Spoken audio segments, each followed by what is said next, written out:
Hi, so I have this book that I recently got.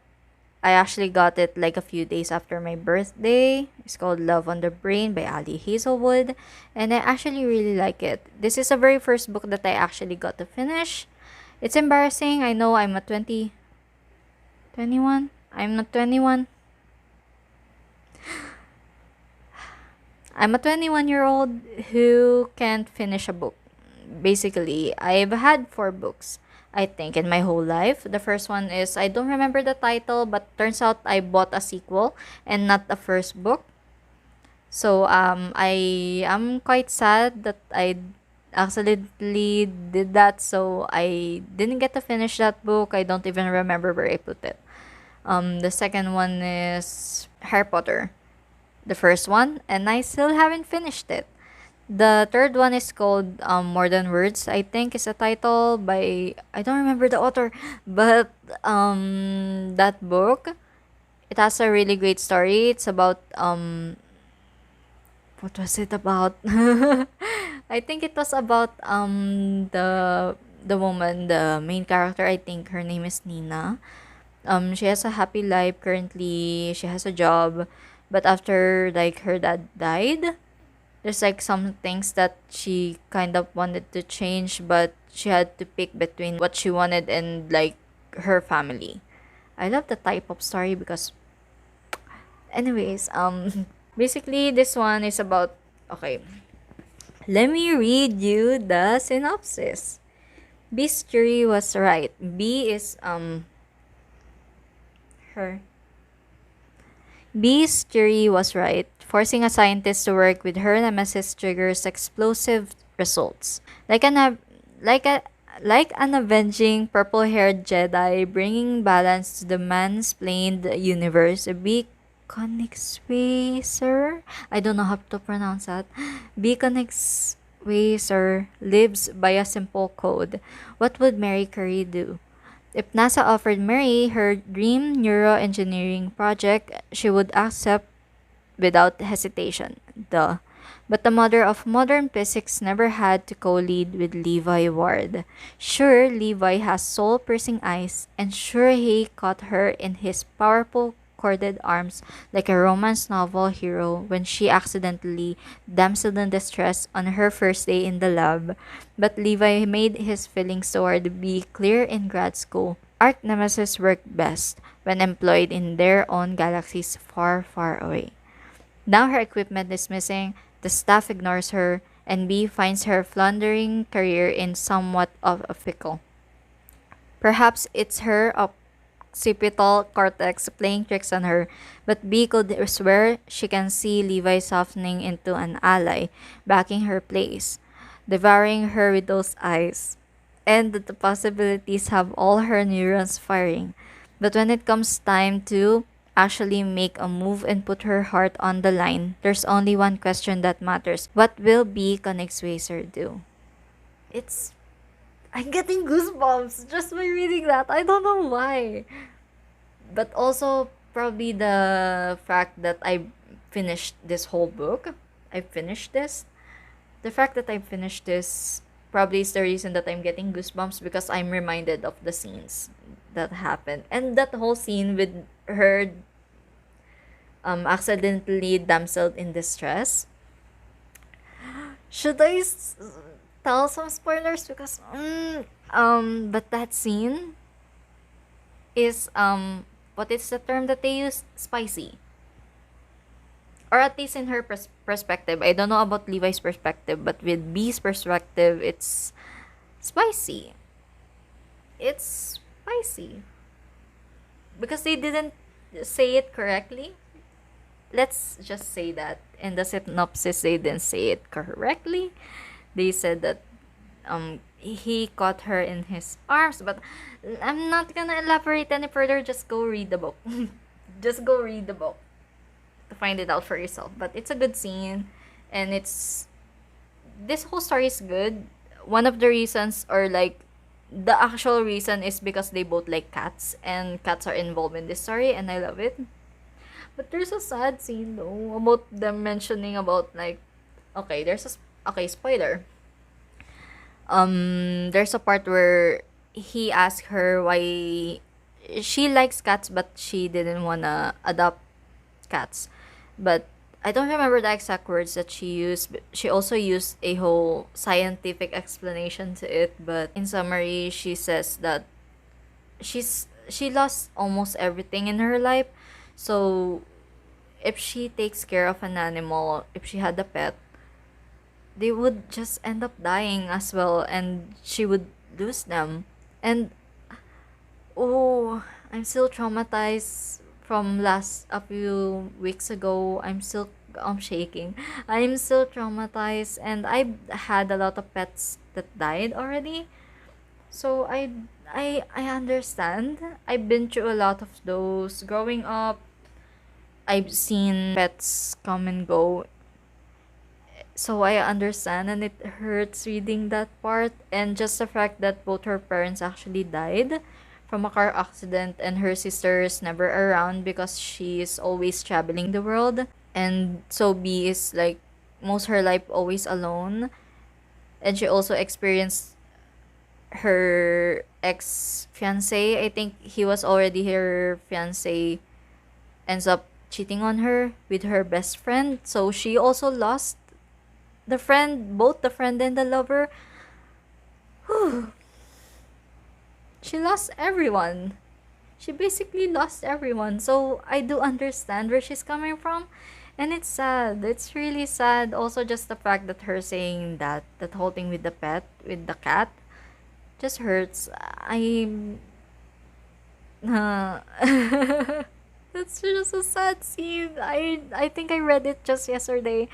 And it's very sad because it's true. That's also why when if I ever leave our house and get my own place, I won't get a pet because I know it'll traumatize me. My mental state is already quite bad.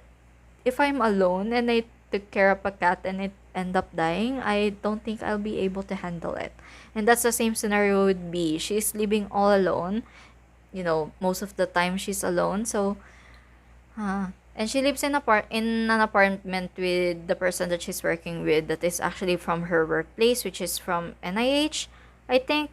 And they came to NASA to work. That other person don't live in the same place with her. They're not like dorm mates, but that other person lives in the next door, because they're in one apartment basically. But technically she's still alone. She still lives alone. So I do understand. I do understand. That's just sad. I really love the characters, to be honest. I know some people would have some comments about the characters, but I really do like them. The only thing that I hate about this too is they're lacking communication. I've never had a boyfriend. I've never had a lover. I've been single my whole life. But just even with friends, you should have communication because I've had that a bunch of times. Misunderstandings.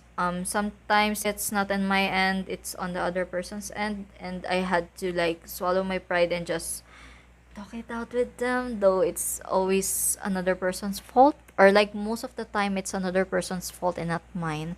I still like had to swallow my pride and be the first one to do something about it. But basically, that's the whole thing. They didn't have communication, this too. And spoilers, Levi had always liked B back in grad school because they were in grad school together and yeah, she always thought that he hated her because of the way he looks at her. And someone in her class, I think, told him that, oh, do you think B is pretty or something? And he didn't say something good.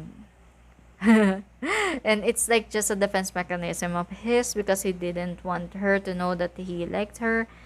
And his friend, which is also happens to be B's ex fiance, told him that B is uncomfortable with him, which is a lie. So that's why he kept his distance, and now B thinks that Levi hated her.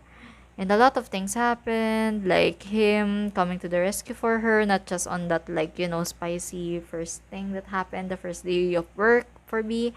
Um, the one where she got locked inside the cemetery because she was jogging and she got locked in there and she has nobody else to call. It's so it's so good. It's so funny. That whole scene, it's funny but also it makes me all ooh, smiley and kicking my feet. It's such a good scene. I love it so much and he just without any questions he just went and okay, where are you? I'll go there really quickly. I love it.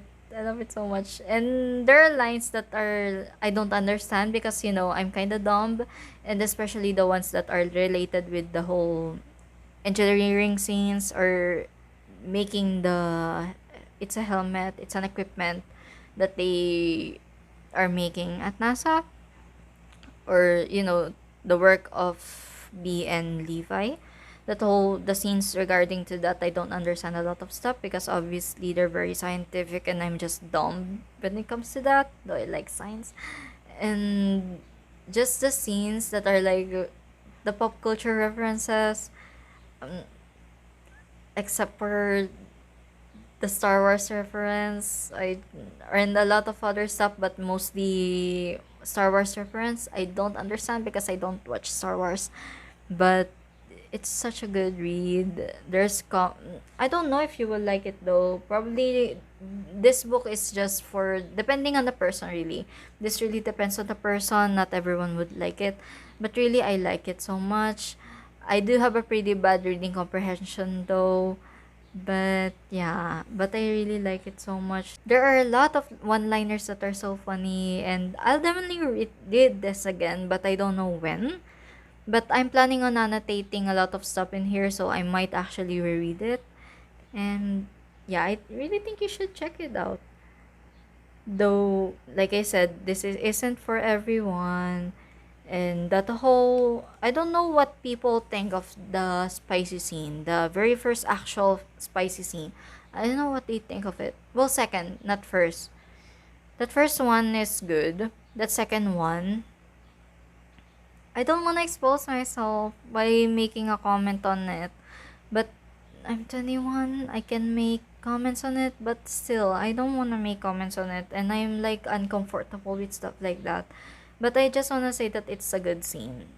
And it's funny as well because of how short she is and the just that scene is funny to me and it's always referenced that he is bigger than her and she is like her figure is way smaller than him. So just the idea of that scene, if you read that scene, and I'm a very visual person, so I see that scene in front of me while reading it. It's funny to imagine like that whole scene. That's why he was like I think he was shocked when that scene happened because she's really tiny. And it's I don't know, I really like it. Oh, and there's a fight scene. There's a fight scene in I think I don't remember what chapter it is, but there's a fight scene and it's funny. It's so funny.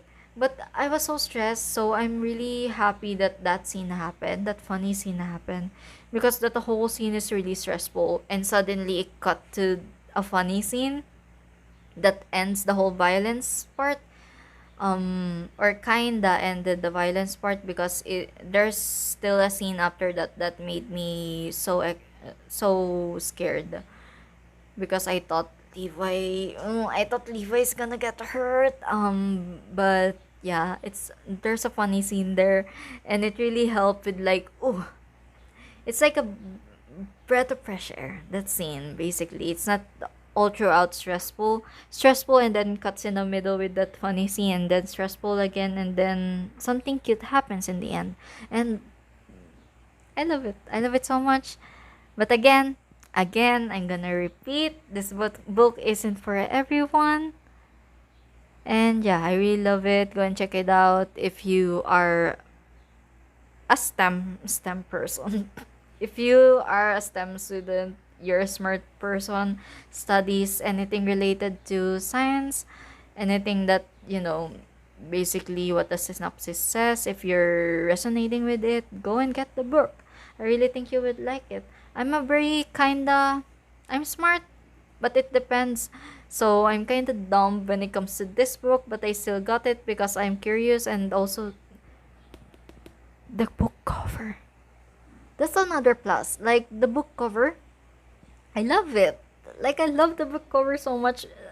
A lot of authors, or a lot of people who makes books, if they have some control with like who they want to animate for their covers, I really think that they should go for animated ones, especially if they're more heartwarming, they have some funny scenes on the book. They really should make like animated books, or just this kind of style with the colorings and stuff, the writings. I really think it's really cute, and it's really good with the eyes.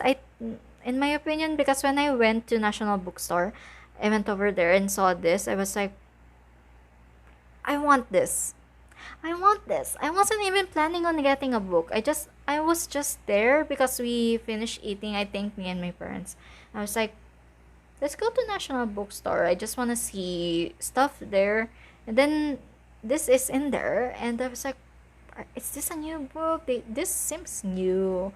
And I'm not familiar with the author. What is this? I'm curious. I like the cover. But I have another one, which is a book called Somewhere Only We Know. I don't remember the title, but I think it's Somewhere Only We Know, that I'm also curious about, but I'm poor, so I might get it next time, I guess. And I'm also curious about that because the girl is a K-pop idol, so, and the guy is planning on stealing on her hotel, but he didn't know who she was, but she seemed familiar to him. Basically, is what happened, and I'm curious about that. I want to read it, but this is the first one that I got because it's animated, and when it comes to animated stuff, I really love it. I love it. I'm a child. I love animated things, or like cartoons. I still watch cartoons. Please don't judge me. Like actual cartoons for kids, like for teens, for tweens. Um Miraculous Ladybug, to be exact, because of the love story, because they're so cute. I like ones with animated covers, especially if the art style is this good. Also, the animator is called Lilith Sor, and I love the art style. I love their art style. If I'm gonna release a book ever, I wanted them to draw my cover. I wanted them to do that. But yeah. But yeah, that's really all about my video. I hope you enjoyed. I'm not good at reviewing books, but that's just me with my thoughts on the book. But I really love it. I might reread it sometime soon, obviously, because I want to annotate it. I don't know how to annotate, but I'm gonna try.